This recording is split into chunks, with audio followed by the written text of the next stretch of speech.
जो कैसे हैं आप लोग की तैयारी कैसी चल रही है। आई होप आप लोग का स्टडी काफ़ी अच्छा चल रहा होगा। और अगेन आपका 5 मार्क्स 5 मिनट की वीडियो में स्वागत है। ठीक है, कहते हैं ना कि अगर आपको ना सूरज की तरह चमकना चाहते हो तो सूरज की तरह क्या होगा, आपको चलना सीखना होगा। ठीक है, तो इसी जिद और जुनून के साथ ना आज का हम वीडियो स्टार्ट करते हैं। आई होप आपके ना मतलब जितने वीडियोज मैंने डाल रखे हैं उस पर काफ़ी अच्छे रिस्पॉन्स भी आ रहे हैं और ये काफ़ी कम समय में आपका 5 मार्क्स आने का सबसे अच्छा तरीका भी है, क्योंकि पेपर टाइम चल रहा है और बच्चे ज़्यादा पढ़ना भी नहीं चाहते एक बार में लेंदी वीडियोस। हम आपको एक 5 मिनट की वीडियोस में सारे कंसेप्ट क्लियर कर देते हैं। ठीक है, तो आज सबसे इम्पोर्टेंट टॉपिक है ना वीआई कैरेक्टरिस्टिक, उसके ऊपर हम डिस्कस करने वाले हैं। ये सेमीकंडक्टर चैप्टर का है। ठीक है, ये ग्राफ ना पेपर में बहुत बार आया हुआ है। इसकी ग्राफ का अगर बात करें ना, दो पार्ट है, एक है फॉरवर्ड बाइस और एक है रिवर्स बाइस। ठीक है, पहले हम समझेंगे कि पीएन जंक्शन होता क्या है। तो देखो, दो टाइप मतलब सेमीकंडक्टर डिवाइस जो था ना, आप लोग इसकी अच्छे से थ्योरी भी पढ़े होंगे।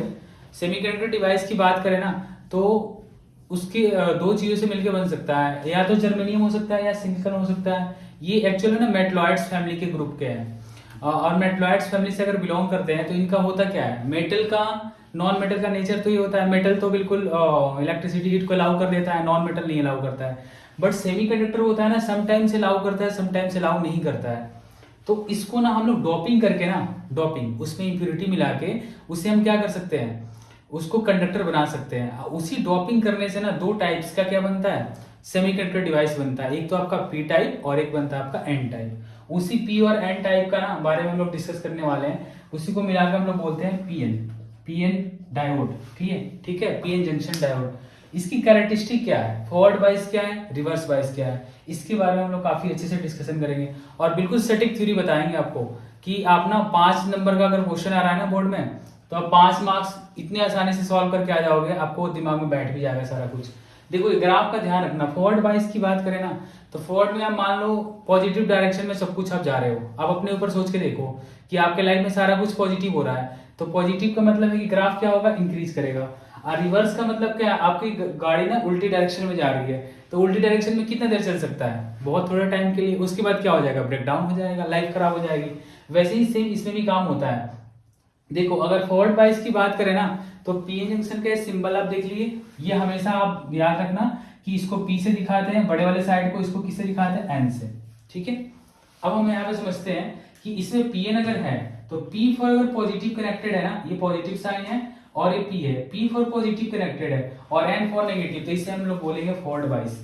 इसका हम थ्योरी यहाँ लिख भी दे रहे हैं, P for positive short cut बिल्कुल लिखेंगे और एन फॉर आपका नेगेटिव, तो इसको क्या बोलते हैं हम लोग, फॉरवर्ड बाइस। रिवर्स में जस्ट उसका उल्टा हो जाएगा, पी फॉर नेगेटिव और एन फॉर पॉजिटिव। ठीक है, बस अच्छे से आपको ध्यान रखना है, ग्राफ बनाते टाइम आपको ध्यान रखना है, इधर से एक रेजिस्टेंस बनानी है, इधर से पीएन जंक्शन के बीच का डायग्राम है, P for positive layer connect करना है, एन फॉर नेगेटिव। यहाँ पे आपका एन फॉर क्या था, नेगेटिव फॉर क्या था, पी से, और पॉजिटिव से क्या था, एन आपका कनेक्टेड था। ठीक है, यहां तक आपको अच्छे से समझ में आ गया होगा। अब एक दोनों इसमें टर्म आएगा, एक तो आएगा आपका बैरियर पोटेंशियल। अब बैरियर पोटेंशियल क्या होता है, तो देखो पी और एन के बीच में कुछ पोटेंशियल क्रिएट होता है। अब बोलोगे पोटेंशियल क्रिएट होता क्यों है, क्योंकि इन दोनों के ना चार्ज फ्लो की वजह से कुछ पोटेंशियल का डिफरेंस आता है, उसी को हम लोग बोलते हैं बैरियर पोटेंशियल। तो बैरियर पोटेंशियल की अगर वैल्यू देखें ना तो 0.5 यहाँ पे नोट किया हुआ है, आप देख सकते हो 0.5 मिनिमम होती है पोटेंशियल। ये वही है ना, जैसे मान लो 2 पर्सन है, तो एक पर्सन है 10 रुपए पे काम करना शुरू कर दे रहा है और दूसरा पर्सन है उसे 20 रुपए में तो काम करना शुरू करता है, तो सबकी अलग अलग वैल्यू है ना। तो वैसे ही यहाँ ना पोटेंशियल है, इसको कुछ ना कुछ अमाउंट में पोटेंशियल चाहिए इसको वर्क करने के लिए। और एक ना आपका डिप्लीशन विथ होता है, विथ का मतलब इसका गैप, जो डिप्लीशन दोनों के बीच में गैप होती है वो होती है 10 टू पावर कितना होता है, -6। ये आपको ध्यान रखना है। तो P for positive and for negative, एक बात तो ये हो गया इसके बीच में डिफरेंस।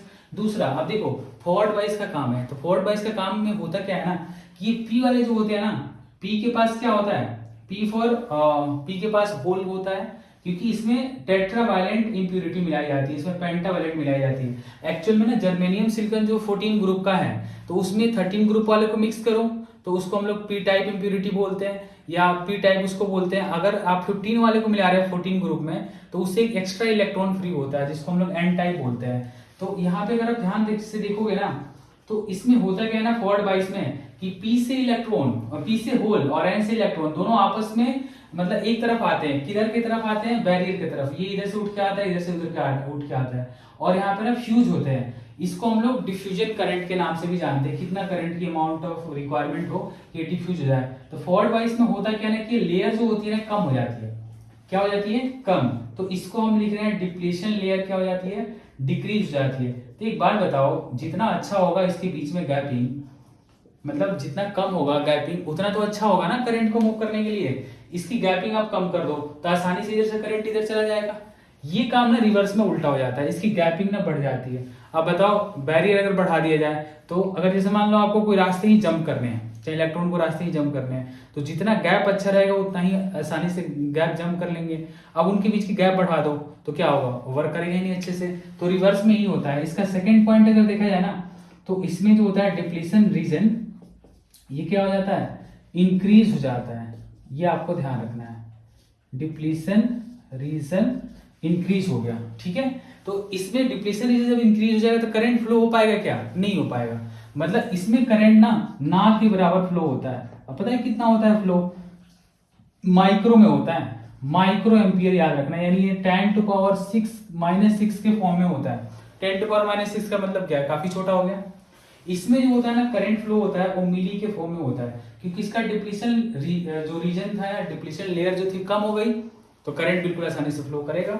इसमें जो होता है आपका मिली एम्पियर के फॉर्म में फ्लो होता है, यानी 10 टू पावर -3। थर्ड बात हो गया। बिल्कुल शॉर्टकट और सटीक बात आपको लिखवा रहे हैं। पेपर में लिखोगे तो एग्जामिनर काट नहीं सकता, पूरा फुल मार्क्स आपको देगा।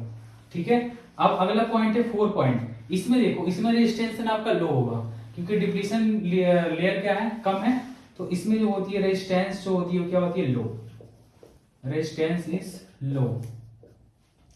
और इस वाले केस में क्या होता है कि रेजिस्टेंस ना हाई हो जाता है। Resistance is high. इसमें लो होता है, इसमें हाई होता है। इसको ना आपको काफी अच्छे से ध्यान रखना है। इसमें रेजिस्टेंस लो होगा, इसमें रेजिस्टेंस हाई होगा। एक और बात जानना था, वो ध्यान देना। एक था आपका VA और एक था VB, इसके बारे में बता दे रहा है। VB जो है ना बैरियर का पोटेंशियल है। एक बात बताओ, बैरियर का पोटेंशियल का मतलब आपको अभी समझाया ना कि अगर 2 पर्सन है तो उनको ना अगर आप चाहते हो कि वो काम करना शुरू करें तो उनकी जो खुद की पैसे की जो लिमिट है ना उससे ज्यादा आपको पैसा देना पड़ेगा, तब वो काम करना शुरू करेंगे। वैसे ही यहाँ भी काम होता है। जो ये पोटेंशियल है ना बैरियर की, इससे ज्यादा अगर आप पोटेंशियल दोगे तो देखो ये बैरियर की पोटेंशियल है इस डायरेक्शन में, नेगेटिव टू पॉजिटिव की तरफ। ये आपका पोटेंशियल खुद का दिए जो फॉरवर्ड वाइज में अप्लाइड पोटेंशियल इसको बोल सकते हो। V को बोल सकते हो आप अप्लाइड पोटेंशियल। यानी अप्लाइड पोटेंशियल जो था ना वो आपको क्या करना पड़ा था? ज्यादा करना पड़ा था। तो ये क्या हो गया था? Forward wise. इसमें क्या होता है रिवर्स में ना, जिधर साइड में ये मूव करता है उसी साइड में भी मूव करता है। तो दोनों को मूव करने की वजह से दोनों क्या होते हैं? प्लस। इसमें तो हो जाता है VA प्लस V। इसमें जो हो जाता है ना V माइनस V हो जाता है। ये आपको ध्यान रखना है। इसमें एनर्जी कम लगाने की जरूरत पड़ती है, इसमें एनर्जी ज्यादा लगाने की जरूरत पड़ती है। अब रिवर्स में आप एक बात सोचो, रिवर्स में मान लो आप उल्टा काम कर दिए, वो कितना देर तक टिक सकता है? थोड़े टाइम के लिए। रिवर्स में आप क्या करो? पोटेंशियल को बढ़ाते रहो। एक टाइम ऐसा रहेगा बढ़ते बढ़ते बढ़ते बढ़ते -3 के आसपास एकदम से ब्रेक डाउन हो जाएगा। इसी को बोलते हैं हम लोग एवलांचे ब्रेक डाउन या ब्रेक डाउन वोल्टेज बोलते हैं। वो वोल्टेज जिसपे क्या हो जाए पूरा सर्किट ही खराब हो जाए तो क्या होती है आपकी मतलब ब्रेक डाउन वोल्टेज होती है। अब फॉरवर्ड में क्या होती है? फॉरवर्ड में जितना भी आप वोल्टेज बढ़ाते जाओ ये ग्राफ इंक्रीज करता है। ये ग्राफ को बहुत अच्छे से ध्यान रखना। इधर मिली एम्पियर दिखना है टॉप पे, इधर माइक्रो क्योंकि आपका रिवर्स बाइस का ये ग्राफ है। इतना हाफ इसमें से आपका रिवर्स किया, इतना टॉप का क्या हो गया आपका फॉरवर्ड गया। 2 पार्ट में इसको आप लिख सकते हो, फॉरवर्ड बाइस और रिवर्स बाइस। ऊपर वाले का मिली एम्पियर होता है और नीचे वाले का किस में होता है? माइक्रो एम्पियर का।